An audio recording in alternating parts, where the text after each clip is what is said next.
நாளை நடைபெறும் அவனியாபுரம் ஜல்லிக்கட்டில் சிறந்த மாடுபிடி வீரர் அல்லது காளையின் உரிமையாளருக்கு சிறப்பு பரிசாக கார் வழங்கப்பட இருப்பதாக அறிவிப்பானது வெளியாகியிருக்கிறது. கூடுதல் விவரங்களை செய்தியாளர் பாண்டியராஜன் வழங்கிட கேட்கலாம். பாண்டியராஜன், வணக்கம். இது குறித்தான விவரங்களை பதிவு செய்யலாம். நாளை மதுரை அவனியாபுரத்தில் நடைபெற இருக்கக்கூடிய ஜல்லிக்கட்டு போட்டிகளில் சிறந்த காளை அல்லது மாடுபிடி வீரருக்கு வழங்கப்படுவதற்காக Nissan Magnite car, electric car இங்கே கொண்டு வரப்பட்டிருக்கிறது.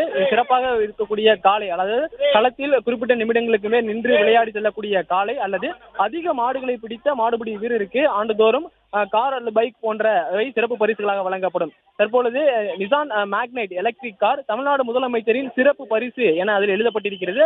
அந்த கார் தற்போது அவனியாபுரம் வாடிவாசலுக்கு கொண்டு வரப்பட்டிருக்கிறது. தற்போது அதை காட்சி மேடையில் ஏற்றி வைக்கக்கூடிய அந்த பணிகளில் ஈடுபட்டிருக்கிறார்கள். கீழே இருக்கக்கூடிய காரை கிரேன் மூலமாக கயிறுகள் கட்டி மேலே தூக்கி கூட வைக்கக்கூடிய அந்த பணிகளில் ஈடுபட்டிருக்கிறார்கள். மேலும் அவனியாபுரம் ஜல்லிக்கட்டை பொறுத்த வரைக்கும் 2 பேரும், அதாவது காளைகளில் சிறந்த காளைகளுக்கான பரிசும் வழங்கப்படும், அதிக மாடுகளை பிடித்த வீரர்களுக்கான பரிசுகளும் வழங்கப்படும். அதே போல இந்த டிராக்டரும் வழங்கப்பட இருப்பதாக ஒரு தகவலும் கிடைத்திருக்கிறது. மேலும் சிறந்த மாடுபிடி வீரருக்கு இந்த காரும், நல்ல மாடு வளர்த்திருக்கக்கூடிய உரிமையாளருக்கு, அதாவது விளையாட்டு மாடாக இருக்கக்கூடிய அந்த மாட்டுக்கு டிராக்டர் வழங்குவதற்கான திட்டமிட இருப்பதாக தகவல் இருக்கிறது. அதை தவிர்த்து மேலும் பரிசு பொருட்கள், சைக்கிள், கட்டில், மெத்த, பீரோல் உள்ளிட்ட பொருட்கள் எல்லாம் ஜல்லிக்கட்டு போட்டிகளில் பிரபலமான பரிசு பொருட்கள், அந்த பரிசு பொருட்கள் எல்லாமே கொண்டு வரக்கூடிய அந்த பணிகளும் தற்போது இங்கே தொடங்கி இருக்கிறது.